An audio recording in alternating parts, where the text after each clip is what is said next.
मोदी को पता है कि आपदा को अवसर में कैसे बदला जाता है, कि जलते घर को देखने वालों फूस का छप्पर आपका है, आग के पीछे तेज हवा है, आगे मुकद्दर आपका है।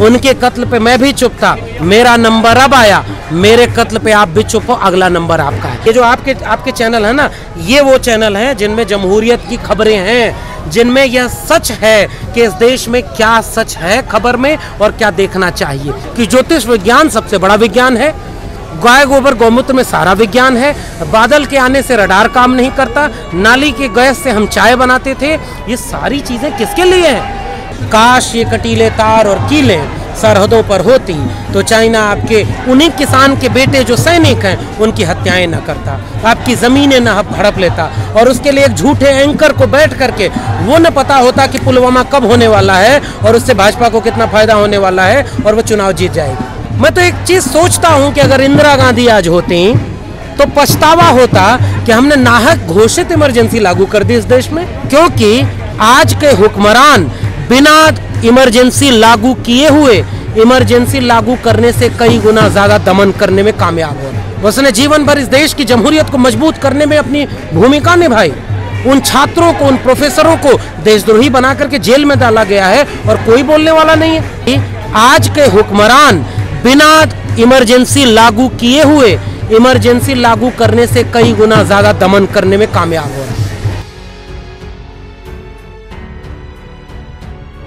इस समय ये जमहूरियत का इम्तिहान हो रहा है कि इस देश में वो किसान जिनके वारिस हम हैं, हमारे पुरखे, उन्होंने इस देश में या पूरी दुनिया में, किसानी किसको कहते हैं?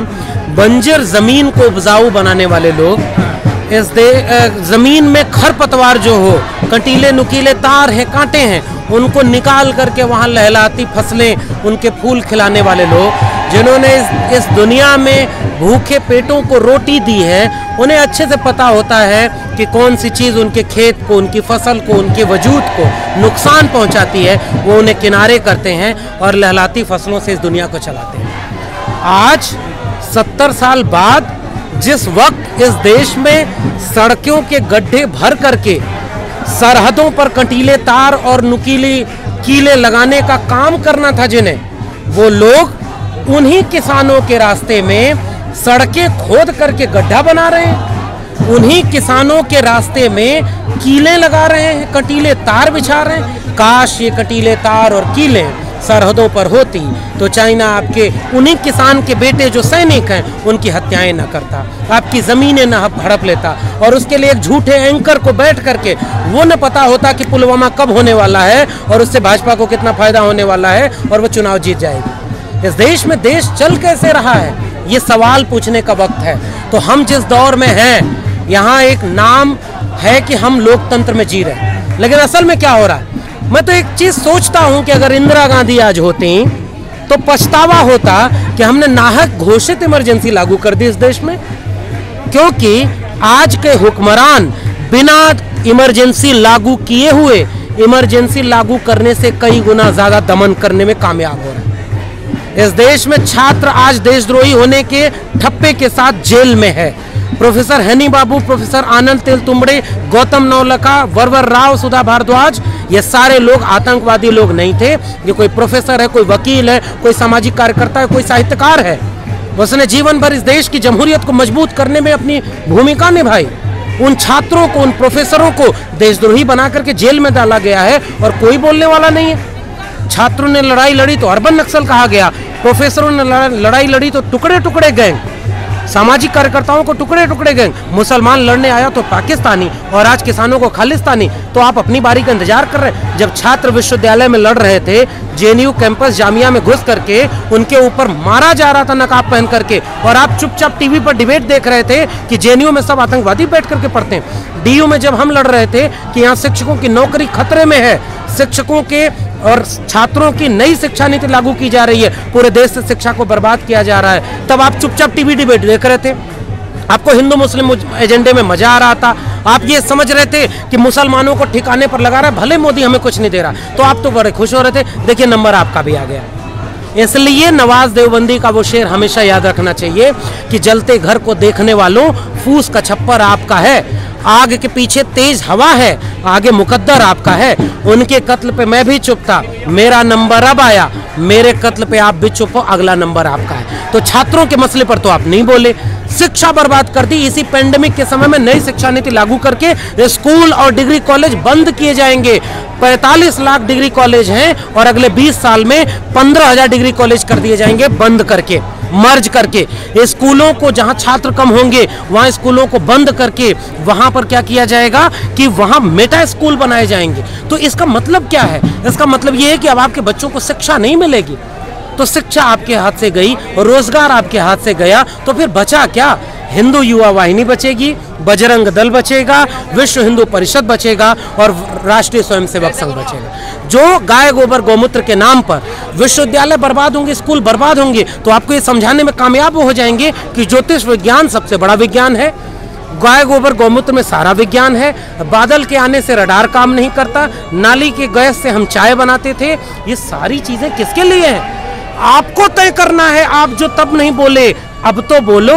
किसान एक ऐसी पहचान है जिसको जाति के नाम पर, हालांकि मैं मानता हूं कि किसानों की भी जातियां होती हैं, जो दलित हैं, जिनके पास जमीनें नहीं हैं, उनकी लड़ाई कौन लड़ रहा है? आदिवासियों की जमीनें छीन ली गई, तब इस देश में ऐसा किसान आंदोलन नहीं हुआ। मजदूरों के 3 कृषक कानून, मैं 3 चीजों को एक साथ जोड़ के देखता हूं। नई शिक्षा नीति 2020, कृषक के 3 कानून कृषि सुधार के नाम पर और श्रमिक सुधार के नाम पे 3 कानून। ये सारे कानून पेंडेमिक के समय क्यों लाए गए? जिस समय संसद बंद थी, जिस समय सब कुछ बंद था, आप रुक करके ये 3 कानून ले आते। इस समय साजिश की गई क्योंकि मोदी को पता है कि आपदा को अवसर में कैसे बदला जाता है। जिस समय पूरी दुनिया कोविड से लड़ रही थी, हमारे देश में लोग तबलीगी जमात से लड़ रहे थे, टीवी पर जहर फैलाया जा रहा था। एक आत्महत्या इतनी बड़ी हो गई कि उस पर 3 महीने तक टीवी में डिबेट हुई और हजारों किसान, लाखों की तादाद में होंगे अगर 2 दशकों का आंकड़े जोड़ लिया जाए, उन्होंने आत्महत्या की। उन पर कोई टीवी डिबेट नहीं। 45 साल में बेरोजगारी सबसे ज्यादा चली गई और नई शिक्षा नीति के नाम पर स्कूलों को बेच दिया गया। हम प्रोफेसर लोग हैं, हमारे पुरखों के हाथ में हल था, उन्होंने इतनी मेहनत की, तपस्या की, तब जाकर के उन्होंने हल हमारे हाथ से हटाया और हमारे हाथ में कलम पकड़ाई, ताकि हम अपने पुरखों का मुस्तकबिल बदल सकें। कि हम जिनको पढ़ाते हैं उनके पेट भरे होते हैं, तब वो विद्यार्थी बन के हमारे सामने खड़े हैं। हमारे पेट भरे हैं तब हम प्रोफेसर बन करके खड़े हैं। हम दोनों के पेट नहीं भरे होंगे तो हमारी प्रोफेसरी का कोई वजूद नहीं रहेगा। इसलिए मैं एक बात कहता हूं कि हमारे जैसे लोगों के पास, जो इस समय किसान नहीं है लेकिन हमारी जड़ें किसानी में हैं, हमारे ऊपर कर्ज है किसानों का, हमारे ऊपर कर्ज है उनका कि अगर हम उनकी लड़ाई में उनके साथ नहीं शामिल हुए, हम देश को ये समझाने में कामयाब नहीं हुए कि शिक्षा बचाओ, रोजगार बचाओ। विश्वविद्यालयों को बर्बाद किया जा रहा है ताकि मंदिरों को बनाया जा सके, स्कूलों को बर्बाद किया जा रहा है ताकि दंगे कराए जा सके। क्या वही आप एक भीड़ चाहते हैं इस देश में? आप अपने बच्चों को क्या देकर जाएंगे? ये बड़ा सा राम मंदिर बन जाएगा तो क्या सबको रोजगार मिल जाएगा, सबको शिक्षा मिल जाएगी? ये सवाल है हमारा, इसलिए हम इस आंदोलन में साथ खड़े हैं। सर, सुधीर चौधरी अपने डीएनए में एक प्रोग्राम जो लाते हैं उसमें वो कहते हैं और डॉक्टर अंबेडकर का कोट करते हुए कहते हैं कि इस वक्त देश में इस तरह के आंदोलनों की ज़रूरत नहीं है। सुप्रीम कोर्ट से अपील करते हैं कि इन आंदोलनों को जो है बंद किया जाना चाहिए। किस तरह? एक तो हम ये कहेंगे कि जो सुधीर चौधरी को देखता है उसको सल्यूट है कि आप ऐसे लोगों को देख सकते हैं जो 2014 के पहले विपक्ष से सरकार से सवाल पूछा करते थे। 2014 के बाद ये सारे पत्रकार सरकार से सवाल पूछते हैं। मैं एक लिटमस टेस्ट देता हूँ इस देश की जनता को। एक टीवी चैनल चुन लो जो आप देखते हो, अगर एक हफ्ते की टीवी डिबेट में एक बार भी आपके बच्चों की शिक्षा पर, नई शिक्षा नीति पर, बेरोजगारी पर, आपके किसानी पर, मजदूरों पर कोई एक डिबेट हो, तब आप कहना कि वो पत्रकार है। नहीं तो वो सारे लोग एजेंट हैं किसके? जिन्होंने एक सरकार बनाई, जिन्होंने इस देश में पूर्ण बहुमत की सरकार दी। 95 साल से एक संगठन, सांस्कृतिक संगठन के नाम पर पूरे देश में सरहदें कायम करने का काम करता था। बाबा साहब अम्बेडकर का आप नाम ले रहे हैं, बाबा साहब अम्बेडकर ने किसके लिए कहा था कि आंदोलन बंद कर दो? ये पूरी डिबेट नहीं करना। अम्बेडकर ने जो जो कहा था सब मानते हो क्या? अम्बेडकर ने कहा था कि ये हिंदू राष्ट्र आजाद भारत के सबसे बड़े खतरे के रूप में आपके सामने है। तो ये सुधीर चौधरी एक डिबेट कराए हिंदू राष्ट्र पर? क्या कहा था डॉक्टर अम्बेडकर ने? ये नहीं कराएगा। आप अपने मतलब की चीज निकाल लेते हैं ताकि नफरत फैलाई जा सके। और इस समय देश में हो क्या रहा है, इसलिए इन टीवी चैनलों पर बात करके मैं वक्त जाया नहीं करना चाहता। इस देश में लोग इतने समझदार हैं। ये जो आपके चैनल है ना, ये वो चैनल हैं जिनमें जमहूरियत की खबरें हैं, जिनमें यह सच है कि इस देश में क्या सच है खबर में और क्या देखना चाहिए, इसलिए इसको देखिए। और आखिरी बात, इस सूत्र से समझिए, हमारे यहाँ होता था ना कि बच्चा अगर है, उसके लिबास फटे पुराने हैं और वो अपने घर वालों से कह रहा है कि हमें एक चप्पल दे दो, हमारे पास चप्पल नहीं है, तो वो लोग कहते हैं हम तुम्हें चप्पल देंगे, और जब उसको भरोसे में ले लेते हैं तो उसके पास जो फटा पुराना लिबास था उसे भी उतार करके वो छीनते हैं। तब वो बच्चा क्या करता है कि वो चप्पल की मांग छोड़ करके अपने फटे पुराने लिबास को बचाने के लिए लड़ने लगता है कि जो था उसे रहने दो। इस देश में शिक्षा की मांग थी, रोजगार की मांग थी, 2 करोड़ नौकरियां रोज, स्मार्ट सिटी बनाएंगे, स्मार्ट गांव बनाएंगे और बुलेट ट्रेन चलाएंगे, अच्छे दिन लाएंगे, 5 ट्रिलियन इकोनॉमी लाएंगे। इसके नाम पर आप ले आए क्योटो बनाएंगे, अच्छे दिन लाएंगे, सबका साथ सबका विश्वास। मिला क्या? राम मंदिर के नाम पर दंगा, राम मंदिर के नाम पर हिंदू मुस्लिम की नफरत की सियासत, तबलीगी जमात के नाम पर जहर फैलाना, और उसके बाद क्या मिला कि अब आपके बजट में सेल लगा दी, सब कुछ बेच दिया। सौगंध मुझे इस मिट्टी की मैं देश नहीं बिकने दूंगा।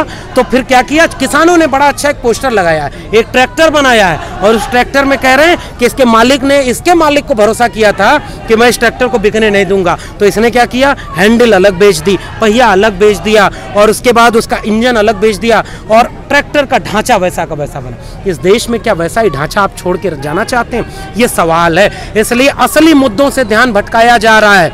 मेरे गांव की वो कहावत मुझे याद आती है कि भैंस चुराने वाले रात के अंधेरे में आते थे, और हम लोगों के गांव में भैंस के गले में एक घंटी लगाई जाती थी, घंटी बजती रहती थी, गांव वाले घर वाले निश्चिंत घर में सोते रहते थे।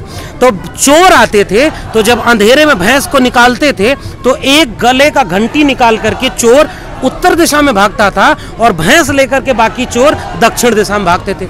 रात के अंधेरे में घर वाले अगर जागेंगे तो जिधर से घंटी की आवाज आ रही है वो उधर दौड़ते थे, और अंत में चोर वो घंटी को फेंक करके भाग जाते थे। तो अंत में क्या मिला, घंटी, और चोर भैंस को लेकर के चले गए। इस देश में शिक्षा, स्वास्थ्य, रोजगार, विश्वविद्यालय, स्कूल, साझी शहादत से बना साझी विरासत का एक हिंदुस्तान, वो सब कुछ बर्बाद किया जा रहा है। दलितों, पिछड़ों, आदिवासियों से उनका हक छीना जा रहा है, और मुद्दे भटकाने के लिए असल में क्या किया जा रहा है, एक एक करके पूरे देश को बेचा जा रहा है। तो ये जो प्राइवेटाइजेशन है, ये एंटी सोशल जस्टिस है, ये एंटी रिजर्वेशन है, हम इसका विरोध कर रहे थे, और आज किसानों की जमीनें भी उसी प्राइवेटाइजेशन के नाम पर बेची जा रही है। तो असली चीज ये है, लेकिन आपके हाथ में झुनझुना पकड़ा दिया जाता है कि मंदिर बनाने है, राम मंदिर के लिए चंदा चाहिए, और इस देश में असली मकसद है इस देश की साझी शहादत को बदनाम करना। तो पहचानिए, किसान लोग अब इस चीज़ को पहचान लें, और अगली बार आपके घर में कोई चंदा मांगने आए तो एक बार दलित, पिछड़े, आदिवासी उनसे पलट कर पूछें कि कितने मंदिरों में पुजारी